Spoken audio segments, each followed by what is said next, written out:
Who? I just don't like talking loud. It's like, yeah, you probably will have to turn the volume up to 40. But, just turn the volume up to 40. What's the problem?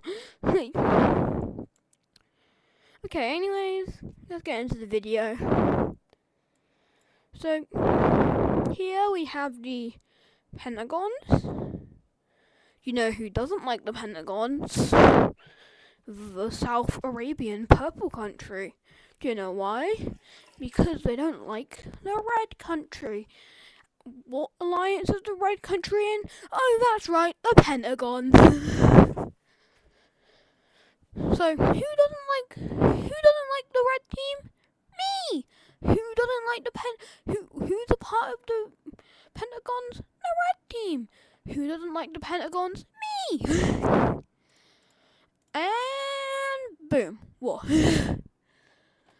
These tensions have boiled over, and this country will begin its invasion of the Red Country again. Dude, can you stop doing that? But before they can react, their capital is taken. But that's about as far as they make it. As they quickly begin to be pushed back until it's basically literally just the capital, because they get pushed out of the rest of the territory. They get encircled in the capital. Why has that happened like 3 times in this series? Hasn't that happened already enough for me? Can I come up with something more creative? No. Why? Why can't I do that? Because I don't want to. These guys just agree to leave the capital, and just send supplies, I guess, around it. So they will launch what we call the Great Arabian Offensive.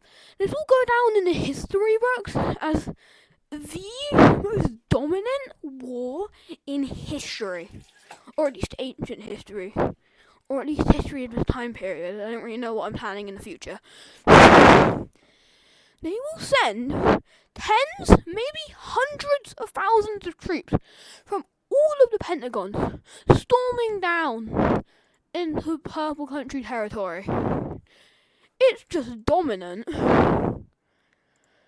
They first of all enter this thing that would be a good bottle opener. They will reach straight in, and now they will begin to occupy the territory at rapid rates. This is territory they take within a week. I didn't even notice that if it's that far to move, if it's even possible to move that far in a week. Their offensive continues. They push into more Arabian desert, which is kind of impressive that they can do that. And now they turn their attention to the capital city, and they will just ram straight into it. They what the heck? They go down. They send a force to the south, and then they send a force to the east, and then they crack the capital city. In 1 month, they've been able to crack they've been able to crack the Arabian power. They managed to encircle this area at a rapid rate. This war is called the War of Domination, because this was the most dominant collapse of a regional empire by not so powerful countries. Because the Red Team definitely didn't take all the credit for this. What's that? The Red Team taking all the credit for this? Wow. Red Team took all the credit for that when they were being supplied by these guys in Egypt. It's kind of like the the Soviets in World War II. They take all the credit when like the US and UK was very much helping. But no, the Soviets get all the credit for the Eastern Front. Yeah, but they did lose all the lives, which they should be like, no, like should be mourned over. Yeah, I'm not saying not to do that. I'm saying at least give the credit equally. Like, okay, so they will quickly and rapidly take this area. Now, desert. Oh, the desert has fallen, and the last troops the last purple team troops that are holding out are in the red team capital. How poetic! They fall 2 days later. They were really holding that fort down. Like, really? Okay, let's look at that peace treaty. Well, the Pentagons are really taking over. The Pentagons have almost conquered Arabia. All they've got to do is get those 2 countries that kind of hate them on board. Like, if they've got to get this country that hates them on board, and then these 2 neutral countries on board, and then they'd have the entire freaking subcontinent. And I guess if you count these guys, these ones do, but nobody really counts those. Yeah, don't look it up. What counts as Arabia, anyways? Is the question I want to ask. Like, is Arabia just like this? Like, is that Arabia, or is Arabia like the Middle East? Like, I don't like. This is what I consider the Middle East. Is like both of these, and the inside of both of these is what I consider the Middle East. I guess you could include that if you wanted to. I'm not really like, I don't want you guys to get really mad over this, like being like, you missed this country or something like that. Like, it's not meant to be super accurate. Like, I know not everyone's gonna agree with me. Like, I know that, cause like everybody has their own opinion, but like, I'm not gonna like stand by, but it's like, this is not the hill I'm dying on. Like, I do not give 2 fucks about that. Sorry about the slang. I do not give 2 fucks about what the Middle East looks like. Like, you guys can argue about it all you want. I'm whatever you believe, just you believe what you want to believe. I'm not gonna go against. If somebody tells me that this is the Middle East that they believe, is like something, like, I'm gonna be like, okay, good for you. Like, I'm not gonna be like, no, this is my opinion. Like, I'm not doing that. Like, I'm not doing that. Like, I'm not doing that shit. Anyways, European business. So right now, the Europeans can't really fight because there's kind of like a dual EU system, and there's like 2 different EUs. But like, it looks pretty good on the it looks pretty good from the outside, but in reality, they could never last. Cause there's like, this is kind of like an EU UK situation. It's because like the UK doesn't like the fish. It's something to do with like fish, with like French fishes or something, like German and French fishes going into their like water and they don't like it or something like that. Like, there's something similar to that in the triangle, and like that only kind of affects the Netherlands and the French country, because neither of them like each other going in their seas. So what they'll end up doing is they will both leave the Square Alliance and the Triangle Economic Alliance, which means that the Triangle Economic Alliance is just disbanded. Yeah, that's right. It's disbanded. But no. This is, and also something that's cool is that this is probably the oldest border in history at the moment. I'm probably wrong, but I think that's one of the older borders in history. Italy has no fucks in hell about being any oldest border, unless it just doesn't change for like the next 8 episodes straight. Because like they are definitely very kind of different. But these guys will be going to war. Nobody wants to go to the war with the French because they have the most military victories in history. I'm never going to let people forget that. It's even on British, which aren't British people meant to like hate the French? I don't really know. The Netherlands are going to make kind of astounding progress, as they will manage to push in from the what the hell? They manage to make progress from the south, and they make an insurgent into French territory, and manage to cut this small area off. They're not going to take it though, because they want to. Their only chance of winning is through morale here. They know that, so if they have this area starving out, because there's no supplies getting into them, because nobody really because both of these countries are mad at them for leaving the Square Alliance, and like this country's not going to help you because you just kind of fucked their economy, but these guys can't help you. These guys are probably better off. These two countries are probably better off with the Dutch.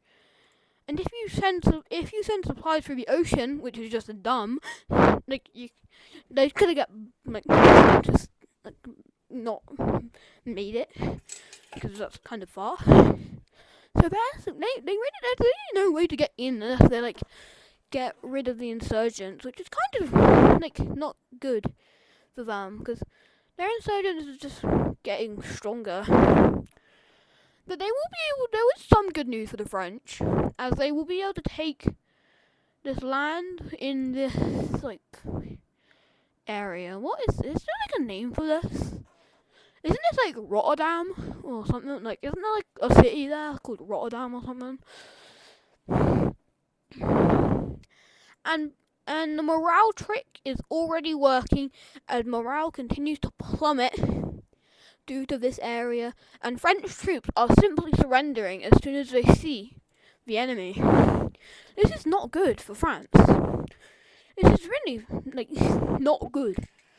This is kind of like the Russo-Ukrainian war in a way, because everyone's and at this point there's no troops remaining in here. They've all been eliminated. But the French's only real hope here is to stop the offensive by cutting cutting off the cut-off, which is a weird sentence. Their goal here is to just try to cut this off at there. So then this cut-off won't be there because it won't have supplies. So then that cut-off will be cut off. Weird sentence, I know. So it's not quite over yet, but it's almost over. Bad news for France. Their offensive in the Netherlands is being pushed back, as a wave of Dutch troops has been moved from here to stop the advance. Because can I stop doing that? Because there's no troops in here, so nobody's gonna push them out. So they just kind of keep it up. They keep this this is kind of the front lines at the moment. It's kind of the front lines right now are probably this. These are the front lines, and I guess that if you include that. But France doesn't realise it has a major problem here.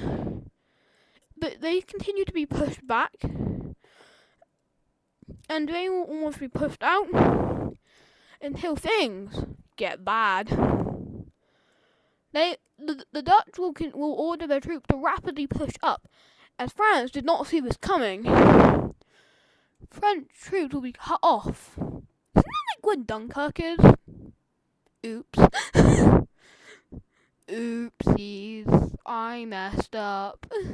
Oh no, this is not meant to be a Dunkirk. Okay, stop it. Don't start commenting Dunkirk. Be like, they will quickly, and the Dutch will quickly take their encirclement now, And now French supplies are diminishing. They have been pushed out, and now they become bones and meat. That was not good. That was just not good. I swear that was not an intentional World War II reference, I promise. They are just like, oh no. They were kind of call for aid. Nobody helps them, because these guys don't like them. These guys don't like them. These guys have a better chance of helping the Dutch. Nobody's going to invade the Dutch. Like, we already discussed how nobody's going to help them. Like, even though this country's done a lot of good in its history, like, it stopped the Italian threat. Well, kind of. It helped it stop the Italian threat. These two countries have worked together a lot in history, so it's really sad to see their partnership devolve into this slaughter. And more encirclements are made on the front lines. This is really just how France fell in World War II. Can I stop making World War II references, please? This is the, like, because I realise in most of these videos, the war's outcomes are, like, predictable. Like, the Netherlands aren't any more technology or stronger than France. They're arguably weaker. Just they had a good, like, advantage point to strike, like, there. I don't know why they didn't just do that, but I guess they wanted to bring in a encirclement. Because, like, they had good location, and good mapping location, and good strategizers.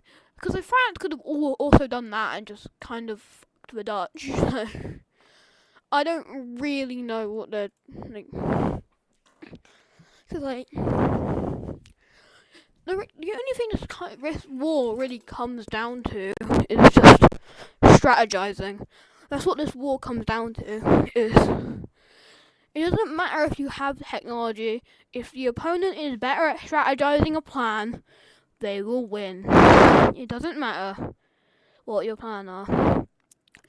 Because the Netherlands, it turns out, they had be the one to cause the surrender of France. France will, after this, having suffered terrible casualties, will officially surrender to the Netherlands. The world is shocked by this news. The world just expected the war to be like a not big thing. Nobody expected one of the strongest countries in the world to fall to such a small country. This will go down as the greatest, well, not the greatest, and this is not, I need to stop talking greatest thing. This will go down as one of the most strategical wars in history. This will be remembered forever. Or at least until I forget about it. Let's look at that peace treaty, shall we? You see this line? That's what the new border is, and this original stuff is the border before the war. So this is gonna show you the new borders. I won't do this when like new countries are broken away from a country, but like if they're just taking territory, I'll do this where like this is what the new border's like, and this is the old border. So now the Netherlands is chunky, I guess. Well, I guess maybe, hopefully so. The Netherlands will just be crying. Also, while that was happening, this purple country invaded this country. They know that the Netherlands would have protected them, but like, land is land. And they know the Netherlands would have protected them, so they just kind of took their only chance. They don't like the Netherlands, remember? But this war in total lasted about 9 months. The French country survived 9 months. 9 months against the Dutch country. All thanks to good strategic moves and good execution. I'm gonna give you some. I might make a video on more detail, but like, if anyone's gonna watch that, like, I'll probably make a video about the detail. So, like, also, I might be the only one that really likes these borders of this like country. It looks like weird, but it looks like an acorn. Anyway, so I've already been recording for about probably like something like 30 minutes. But most of this is gonna be cut out, so I'm gonna do more stuff here.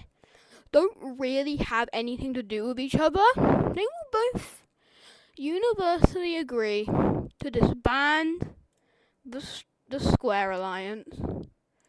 There's no beef between those two countries.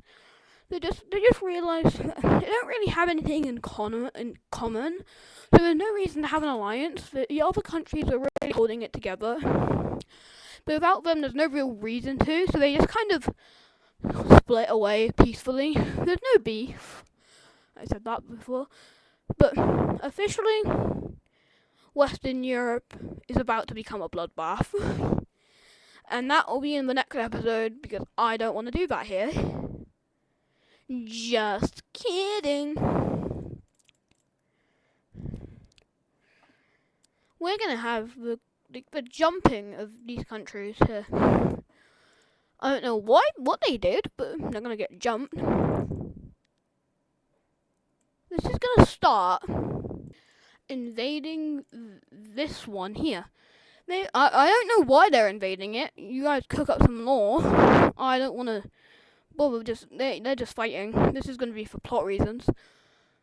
I don't really have a plot. I just kind of come up with things on the spot. I just kind of come up with things on the spot. So there's no real plot. So they will cut this off, and the orange country, seeing an opportunity, will strike this country here. They will strike the blue-grey country. I think that colour's called for some reason on MS Paint. They will lose territories quickly, as the orange team has had a vengeance against this country since they took land from it. Did you know that these borders actually date back to the Great European War? Or at least, I think. It probably dates back longer than that. I think that was from like the Blue Team Coalition or something. So they will become invaded. And they will just kind of die. And, well, that's not it. You think that'll be it?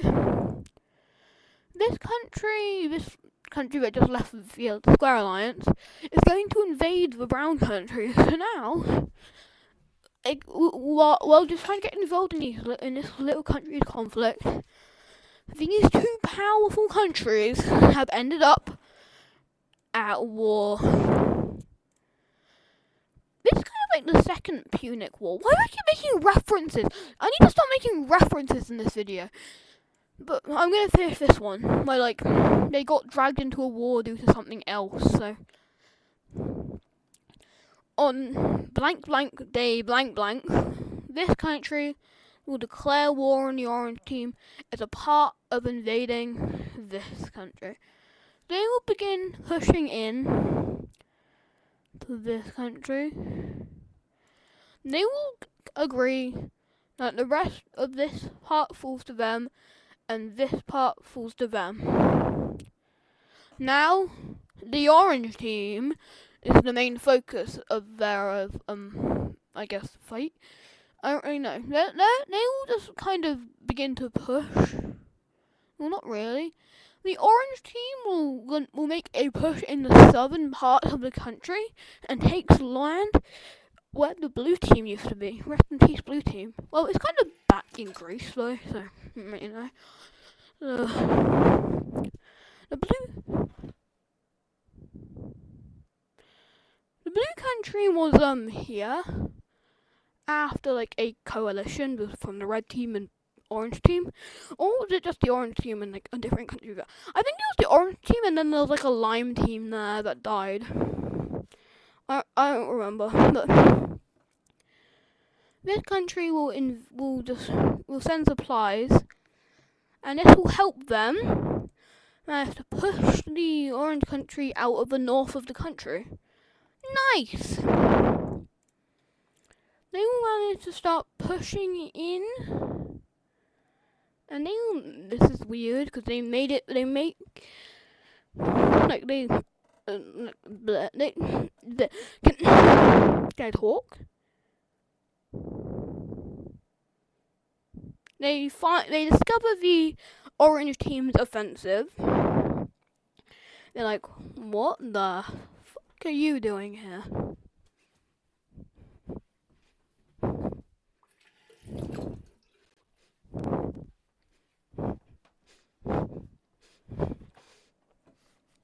And the orange team would be like, the leader told us to go to war, and then he said we'd become slaves if we didn't. And they're just gonna be like, these guys are like, that's so horrible. And then these guys will, funny enough, will actually switch sides and join these, and then join this team.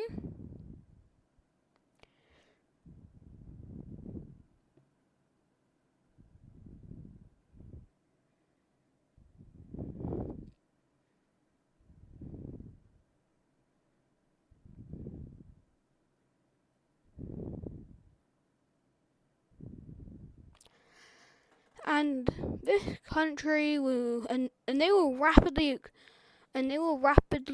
expand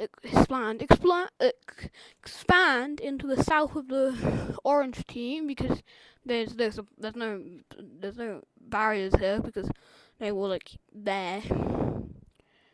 But the orange team isn't done yet. They will launch the full force of their military in the northern, in a counter-offensive in the north.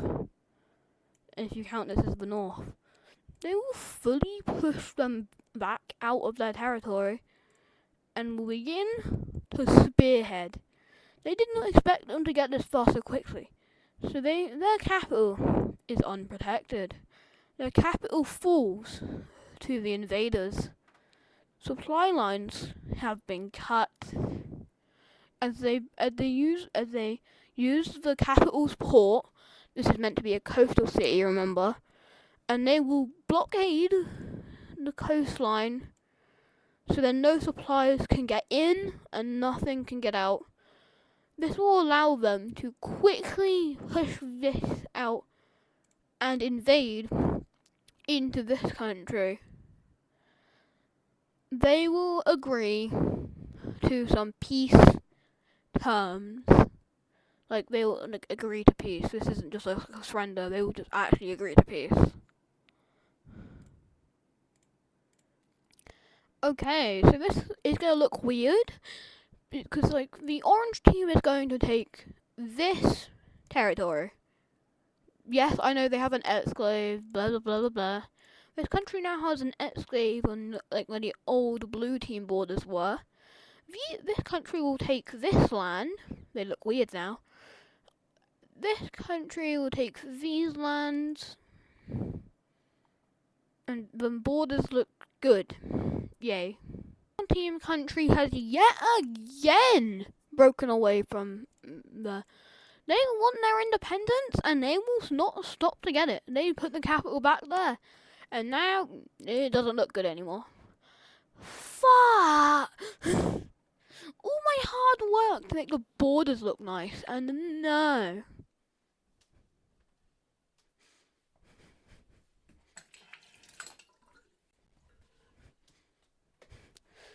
This grey country is kind of just like, oh no, I have 2 exclaves in the north of the country, which is definitely not just due to Pokemon forgetting to colour them in.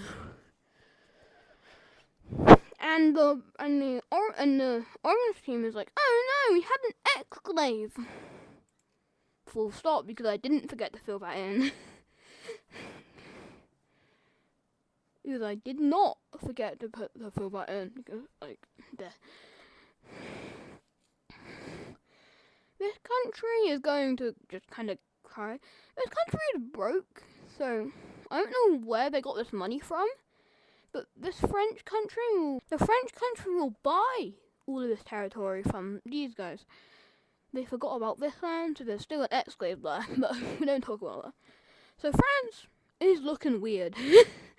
That's all I can really say. Anyway, the Dutch team knows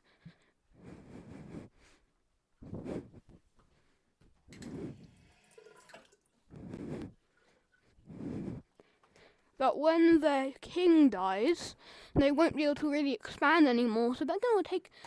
And the king is going to take full advantage of this, and he's going to strike the purple country. Let's see his effort, I guess. So he will begin by pushing into the north and this middle part. I think it's clear what he's going to do, but it's not to the purple team leadership, idiots. They will quickly take more land and will launch another offensive down to the south and will cut this territory off. Yeah, you're wrong. You thought they were going to try to connect there, didn't you? Nope. They used it to get more land this way, as the leadership expected what you guys expected, so you're idiots. Yeah, I said it, you're idiots.